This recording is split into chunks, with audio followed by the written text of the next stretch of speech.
إلهي أنت ربي ذو الجلال والإكرام يا إلهي فاعف عني واهدني ولا تتركني يا إلهي أنت ربي ذو الجلال والإكرام. Episode 5. کلمہ طیبہ اور کلمہ خبیثہ. برادران اسلام، پچھلے خطبے میں کلمہ طیبہ کے متعلق میں نے آپ سے کچھ کہا تھا. آج پھر اسی کلمے کی کچھ اور تشریح میں آپ کے سامنے بیان کروں گا، اس لیے کہ یہ کلمہ ہی اسلام کی بنیاد ہے. اسی کے ذریعے سے آدمی اسلام میں داخل ہوتا ہے، اور کوئی شخص حقیقت میں مسلمان بن نہیں سکتا جب تک کہ وہ اس کلمے کو پوری طرح سمجھ نہ لے اور اپنی زندگی کو اس کے مطابق نہ بنا لے. اللہ تعالیٰ نے اپنی کتاب مجید میں اس کلمے کی تعریف اس طرح فرمائی ہے: الم تر کیف ضرب اللہ مثلا کلمۃ طیبۃ کشجرۃ طیبۃ اصلها ثابت وفرعها فی السماء تؤتی اکلها کل حین باذن ربها وَيَضْرِبُ اللَّهُ الْأَمْثَالَ لِلنَّاسِ لَعَلَّهُمْ يَتَذَكَّرُونَ وَمَثَلُ كَلِمَةٍ خَبِيثَةٍ كَشَجَرَةٍ خَبِيثَةٍ اجْتُثَّتْ مِنْ فَوْقِ الْأَرْضِ مَا لَهَا مِنْ قَرَارٍ يُثَبِّتُ اللَّهُ الَّذِينَ آمَنُوا بِالْقَوْلِ الثَّابِتِ فِي الْحَيَاةِ الدُّنْيَا وَفِي الْآخِرَةِ وَيُذِلُّ اللَّهُ الظَّالِمِينَ وَيَفْعَلُ اللَّهُ مَا يَشَاءُ. کیا تم دیکھتے نہیں ہو کہ اللہ نے کلمہ طیبہ کو کس چیز سے مثال دی ہے؟ اس کی مثال ایسی ہے جیسے ایک اچھی ذات کا درخت جس کی جڑ زمین میں گہری جمی ہوئی ہے اور شاخیں آسمان تک پہنچی ہوئی ہیں. ہر آن وہ اپنے رب کے حکم سے اپنے پھل دے رہا ہے. یہ مثالیں اللہ اس لیے دیتا ہے کہ لوگ ان سے سبق لیں.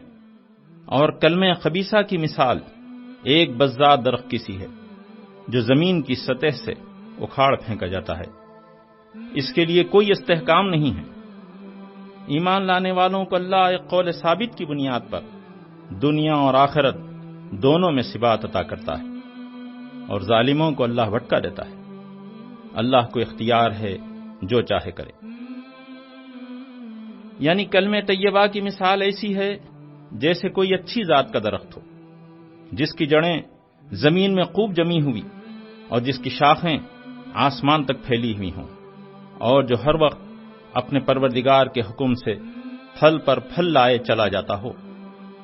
اس کے برعکس کلمہ خبیثہ یعنی برا اعتقاد اور جھوٹا قول ایسا ہے جیسے ایک بزاد خضرو پودا کہ وہ بس زمین کے اوپر ہی اوپر ہوتا ہے اور ایک اشارے میں جڑ چھوڑ دیتا ہے، کیونکہ اس کی جڑ گہری جمی ہوئی نہیں ہوتی. یہ ایسی بے نظیر مثال ہے کہ اگر تم اس پر غور کرو تو تمہیں اس سے بڑا سبق ملے گا. دیکھو تمہارے سامنے دونوں قسم کے درختوں کی مثالیں موجود ہیں. ایک تو یہ آم کا درخت ہے، کتنا گہرا جما ہوا ہے، کتنی بلندی تک اٹھا ہوا ہے، کتنی اس کی شاخیں پھیلی ہوئی ہیں، کتنے اچھے پھل اس میں لگتے ہیں. یہ بات اسے کیوں حاصل ہوئی؟ اس لیے کہ اس کی گٹھلی زوردار تھی. اس کو درخت بننے کا حق حاصل تھا، اور وہ حق اتنا سچا تھا کہ جب اس نے اپنے حق کا دعویٰ کیا تو زمین نے، پانی نے، ہوا نے، دن کی گرمی اور رات کی ٹھنڈک نے، غرض ہر چیز نے اس کے حق کو تسلیم کیا، اور اس نے جس سے جو کچھ مانگا ہر ایک نے اس کو دیا. اس طرح وہ اپنے حق کے زور سے اتنا بڑا درخت بن گیا، اور اپنے میٹھے پھل دے کر اس نے ثابت بھی کر دیا کہ حقیقت میں وہ اسی قابل تھا کہ ایسا درخت بنے. اور زمین و آسمان کی ساری قوتوں نے مل کر اگر اس کا ساتھ دیا تو کچھ بیجا نہیں کیا، بلکہ ان کو ایسا کرنا ہی چاہیے تھا. اس لیے کہ درختوں کو غذا دینے اور بڑھانے اور پکانے کی جو طاقت زمین اور پانی اور ہوا اور دوسری چیزوں کے پاس ہے وہ اسی کام کے لیے تو ہے کہ اچھی ذات والے درختوں کے کام آئے. اس کے مقابلے میں یہ جھاڑ جھنکار اور خودرو پودے ہیں، ان کی بساط ہی کیا ہے، ذرا سی جڑ کہ ایک بچہ اکھاڑ لے، نرم اور بودے اتنے کہ ہوا کے ایک جھونکے سے مرجھا جائیں، ہاتھ لگاؤ تو کانٹے سے تمہاری خبر لیں، چکھو تو منہ کا مزہ خراب کر دیں۔ روز خدا جانے کتنے پیدا ہوتے ہیں اور کتنے اکھاڑے جاتے ہیں۔ ان کا یہ حال کیوں ہے؟ اس لیے کہ ان کے پاس حق کا وہ زور نہیں جو عام کے پاس ہے۔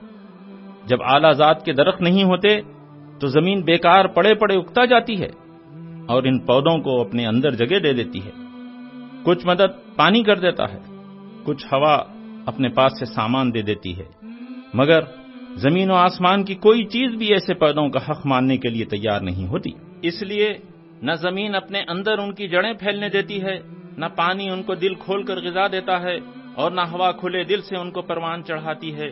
پھر جب اتنی سی بساط پر یہ خبیث پودے بد مزہ، خاردار اور زہریلے بن کر اٹھتے ہیں تو واقع میں ثابت ہو جاتا ہے کہ زمین و آسمان کی طاقتیں ایسے پودے اگانے کے لیے نہیں تھیں، ان کو اتنی زندگی بھی ملی تو بہت ملی۔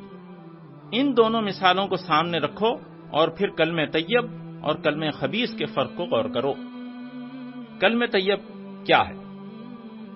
کلمہ طیب کیا ہے؟ ایک سچی بات ہے، ایسی سچی بات کہ دنیا میں اس سے زیادہ سچی بات کوئی ہو نہیں سکتی۔ سارے جہاں کا خدا ایک اللہ ہے، اس چیز پر زمین اور آسمان کی ہر چیز گواہی دے رہی ہے۔ یہ انسان، یہ جانور، یہ درخت، یہ پتھر، یہ ریت کے ذرے، یہ بہتی ہوئی نہر، یہ چمکتا ہوا سورج، یہ ساری چیزیں جو ہر طرف پھیلی ہوئی ہیں، ان میں سے کون سی چیز ہے جس کو اللہ کے سوا کسی اور نے پیدا کیا ہے؟ جو اللہ کے سوا کسی اور کی مہربانی سے زندہ اور قائم رہ سکے، جس کو اللہ کے سوا کوئی اور فنا کر سکتا ہو۔ بس جب یہ سارا جہاں اللہ کا پیدا کیا ہوا ہے اور اللہ ہی کی عنایت سے قائم ہے اور اللہ ہی اس کا مالک اور حاکم ہے، تو جس وقت تم کہو گے کہ اس جہاں میں اس ایک اللہ کے سوا کسی اور کی خدائی نہیں ہے، تو زمین و آسمان کی ایک ایک چیز پکارے گی کہ تو نے بالکل سچی بات۔ ہم سب تیرے اس قول کی صداقت پر گواہ ہیں۔ جب تم اس کے آگے سر جھکاؤ گے تو کائنات کی ہر چیز تمہارے ساتھ جھک جائے گی، کیونکہ یہ ساری چیزیں بھی اسی کی عبادت گزار ہیں۔ جب تم اس کے فرمان کی پیروی کرو گے تو زمین و آسمان کی ہر چیز تمہارا ساتھ دے گی، کیونکہ یہ سب بھی تو اسی خدا کے فرما بردار ہیں۔ جب تم اس کی راہ میں چلو گے تو تم اکیلے نہ ہوگے، بلکہ کائنات کا بے شمار لشکر تمہارے ساتھ چلے گا، کیونکہ آسمان کے سورج سے لے کر زمین کے ایک حقیر ذرے تک ہر چیز، ہر آن اسی کی راہ میں تو چل رہی ہے۔ جب تم اس پر بھروسہ کرو گے تو کسی چھوٹی طاقت پر بھروسہ نہ کرو گے، بلکہ اس عظیم الشان طاقت پر بھروسہ کرو گے جو زمین و آسمان کے سارے خزانوں کی مالک ہے۔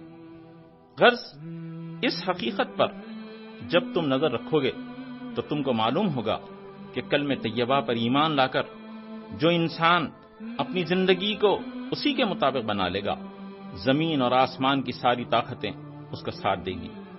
دنیا سے لے کر آخرت تک وہ پھیلتا اور پھولتا ہی چلا جائے گا، اور کبھی ایک لمحے کے لیے بھی ناکامی و نامرادی اس کے پاس نہ آئے گی۔ یہ چیز اللہ تعالیٰ نے بیان فرمائی ہے کہ یہ کلمہ ایسا درخت ہے جس کی جڑیں زمین میں جمی ہوئی ہیں اور شاخیں آسمان پر پھیلی ہوئی ہیں، اور ہر وقت یہ خدا کے حکم سے پھل لاتا رہتا ہے۔ میرا دل بدل دے، میرا دل بدل دے، میرا دل بدل دے، میرا دل بدل دے، میرا غفلت میں ڈوبا دل بدل دے، میرا غفلت میں ڈوبا دل بدل دے۔